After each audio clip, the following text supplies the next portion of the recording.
오늘 우리에게 주시는 하나님 말씀 다 함께 봅니다. 오늘 우리에게 주시는 하나님 말씀은 창세기 10장 15절부터 20절입니다. 그러면 다 함께 읽습니다.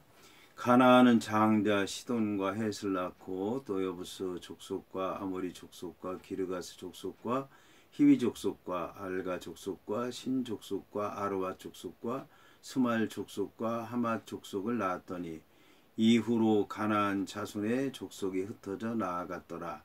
가나안의 경계는 시돈에서부터 그라를 지나 가사까지와 소돔과 고모라와 아드마와 스보임을 지나 라사까지였더라.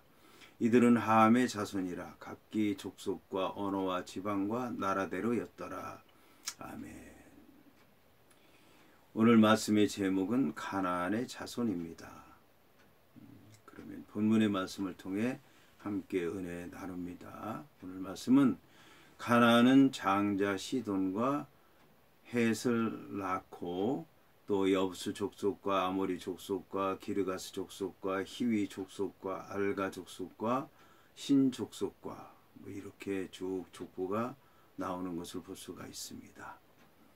이제 이 가나안에 관한 얘기는 함에 관한 얘기에 이어서 나오는 것을 볼 수가 있습니다. 근데 놀라운 것은 뭐냐면 이제 함의 자손도 어마어마한데 이 가나안의 자손도 어마어마하다라고 하는 것을 알 수가 있습니다. 그래서 이제 다른 족속에 대해서는 이렇게 아버지와 또 그 아들에 대해서 따로따로 구분해서 자세하게 얘기하지 않는데 이 함의 자손과 가나안의 자손을 분리해서 얘기하는 것은 함의 자손의 세력이 어마어마했고 가나안의 자손의 세력도 어마어마했기 때문에 그 아버지와 아들에 관한 얘기를 따로따로 소개하고 있다라고 하는 것을 알 수가 있습니다. 이를 통해서 알 수 있는 것은 악이 이렇게 잘 번성한다라고 하는 것입니다. 그래서 세상 사람들이 두려워하고 그들을 부러워하고 악이 잘못됐다고 하는 것을 알면서도 그 겉모양만 보고 열심히 따라가는 것을 볼 수가 있습니다. 그런데 함은 이스라엘 백성들이 사는 그런 가나안 지역과는 다소 이제 거리가 있는 지역에 사는 족속들을 얘기하는데 이제 가나안의 자손 같은 경우에는 이스라엘 백성들과 아주 가까운 데서 살고 있다라고 하는 것을 알 수가 있습니다. 구체적으로 보면 이제 가나안 자체가 그렇습니다. 가나안은 낮아진다, 또 퇴보한다, 또 저주받는다라고 하는 그런 뜻을 갖고 있는데 이 가나안이라고 하는 말의 뜻은 그렇기도 하고 가나안은 한 족속을 가리키기도 하고 또 가나안 이 땅 자체를 가리키기도 합니다.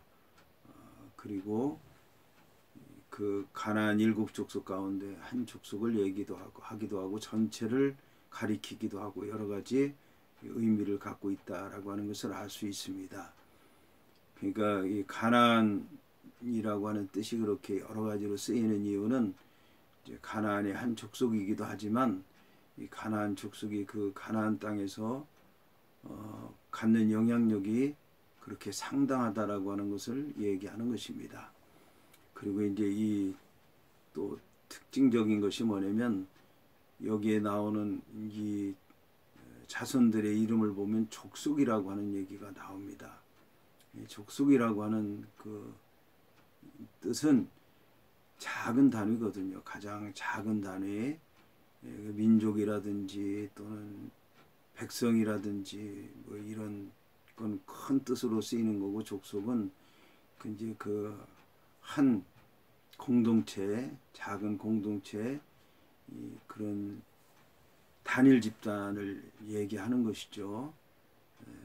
그래서 이제 그런 것인데 보면은 이제 시돈, 헷, 여부스, 아모리, 기르가스, 히위 이런 족속들은 이스라엘 백성들만 아니라 가나안 족속과도 아주 가까운 그런 관계를 맺고 살았던 족속이고 가나안 땅에 살았던 족속이라고 하는 것을 알 수가 있습니다.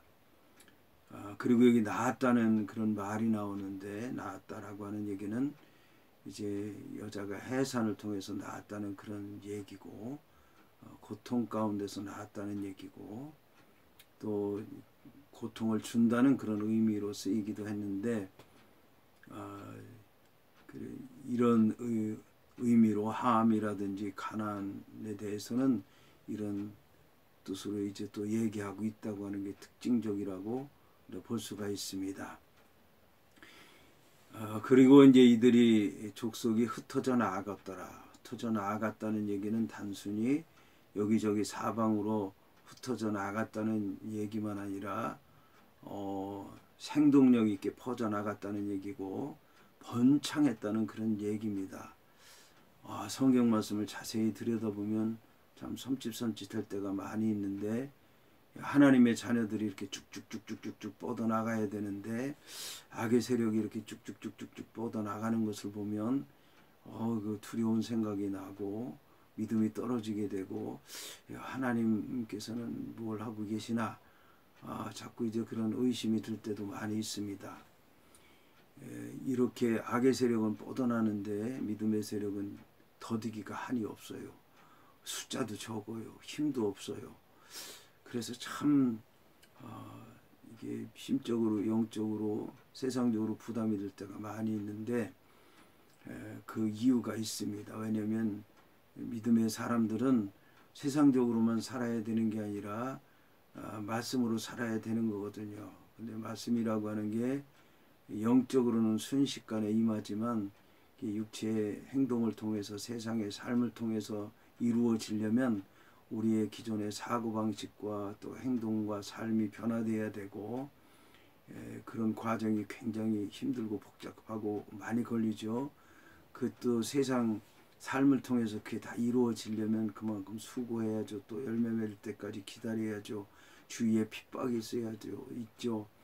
그러기 때문에 더딜 수밖에 없고 미약한 것처럼 보이고 어려움밖에 없는 것처럼 보이지만, 그 가운데서 하나님이 역사하신다라고 하는 그런 것을 우리는 잘 이제 깨달아 알아야 될 줄로 믿습니다.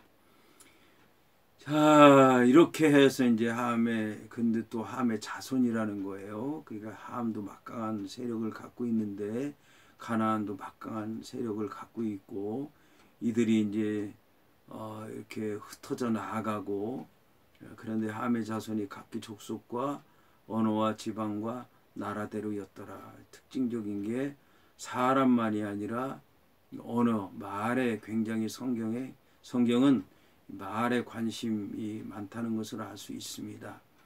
그래서 이제 말을 통해서 서로 이제 의사소통을 하게 되고 마음이 합쳐지게 되고 힘이 하나가 되고, 이런 놀라운 능력을 언어가 갖고 있다는 걸 잘 알고 있기 때문에 성경에서는 이런 언어를 중요시 여깁니다. 이와 함께 지방이라는 얘기가 또 나오네요. 사람이 사는 지역 가운데 가장 작은 공동체가 또 지방이라고 얘기할 수 있는데, 그래서 이런 지방, 그들이 또 큰 나라를 이루었다. 그래서 이 성경에서는 세상이 어떻게 되어가는가에 대해서도 잘 알고 있고 잘 소개하고 있고 깨달으라고 얘기를 하고 있고, 또 신앙은 어떤 것인가, 믿음의 길은 어떻게 걸어야 되는가, 하나님께서는 어떻게 역사하시는가, 이거를 또 자세히 얘기를 해서 우리로 하여금 세상 것도 또 하나님의 것도 잘 보게 하시고 분별하게 하시고 깨달아 할 수 있도록 소개하고 있다라고 하는 것을 알 수 있습니다. 이 말씀을 통해서 우리에게 역사하시는 하나님의 놀라운 그 역사를 우리가 잘 받아들이고 이해하고 주의 뜻을 이루어 가야 되겠습니다.